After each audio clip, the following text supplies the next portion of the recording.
If you'd like to encourage owls into your woodland, here's some advice for you. Hi, my name is Richard Lloyd Evans and I run a project called Project Nestbox based here in Gwent, South Wales. The aims and objectives of my project are basically to attract declining species of birds. I work a lot with barn owls and little owls, but I also have nest boxes for tawny owls in certain woodlands. So out of all the British owl species, a tawny owl is a woodland bird. It's the one that can be classed as a woodland bird. Why do they love woodlands? Probably following prey into woodlands like wood mice and rodents like that. They used to be called brown owls actually, so it's brown and cream speckled. Quite a striking bird actually, with bright brown eyes. Really, really nice bird. I find it a very underrated bird because everybody loves the barn owl, but a tawny owl up front is absolutely splendid. Lovely bird. The tawny owl favour broadleaf woodlands, and when I'm out I love trying to find natural tawny owl nests, and anybody can do the same by looking into mature trees such as these behind me and looking for cracks and crevices in these trees, and owl poo and pellets maybe drop down below. That's the telltale signs it could be a tawny owl. So I have a pellet here. Most birds of prey and crows, they actually regurgitate pellets, and a pellet is basically made up of fur and bones of the rodents they eat. So if we break it open, we should find at least a skull, but you definitely find loads and loads of little bones inside. I think there's a jaw bone. Oh, actually, wow, that's a little tiny beak of a bird. But they're normally made up of, well, you can see it's all fur and bones.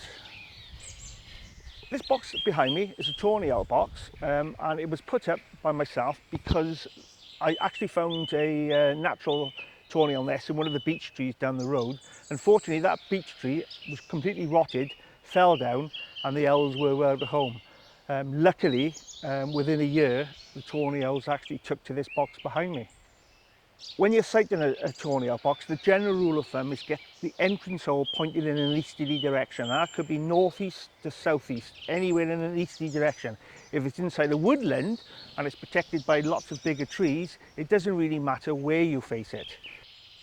Big broadleaf trees are the best to place a tawny owl box because that's where you're most likely to find a natural tawny owl nest. Beech trees, they've got quite a smooth bark, so what I tend to do is I place battens behind my nest box to basically keep it off the tree for it to aerate and dry out quicker. We know when our boxes are in use, normally the entrance hole is worn down. I mean, that could mean a grey squirrel, or it could mean a stock dove, or even a jackdaw. But we were lucky with this one. Tawny owls actually took to it pretty quick. So tawny owls are very, very aggressive. So you must take that on board when sighting an owl box. I mean, putting an owl box in a public park with children walking past is probably not a good idea because they're very, very protective of the chicks. And when the chicks start to branch, that's when tawny owl females are very aggressive. Tawny owls normally start laying eggs in February, and the chicks are probably branching by the end of May. So when I'm monitoring my tawny owl boxes, I'm very, very careful. Like I mentioned earlier, they are a very aggressive bird. So when I'm climbing the ladder, I always tap on the box first just to make sure. Okay, when monitoring nest boxes in trees, always bring a friend. Never come on your own. Make sure you've got a mobile phone just in case. And if there is a problem, at least you've got somebody there to make that call. We talked about tawny owls and woodlands earlier.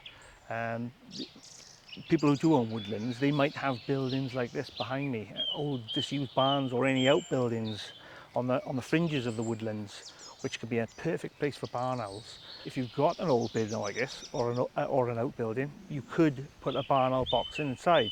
It doesn't need to be a waterproof nest box. It could be made of OS board or thin sheets of ply. That would be perfect. We've established tawny owls are woodland birds. Barn owls are classed as farmland, countryside birds, and really the barn or the building needs to be in open countryside. It could have a woodland by the side of it, but as long as it's not inside the woodland, that's fine.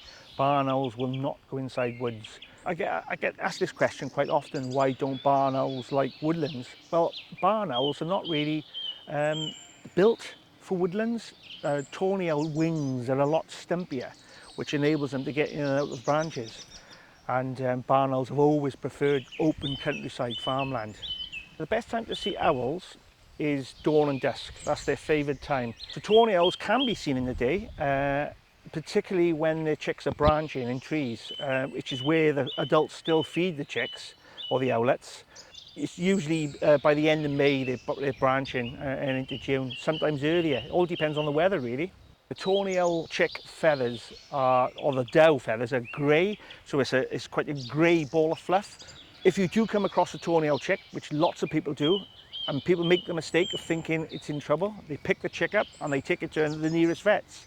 Please do not pick up tawny owl chicks. They're there because they're branching. So you've set your tawny owl nest box up. Fantastic, that's a great start. Now you have to listen for the telltale signs. Tawnies are probably the most vocal out of our owls in the UK, but it's a slow process. It could take years for them to be attracted to your nest box. They could already be nesting in the woodlands that you put your nest box in. But if you stay patient and look out for the telltale signs, I'm sure they will take to a nest box.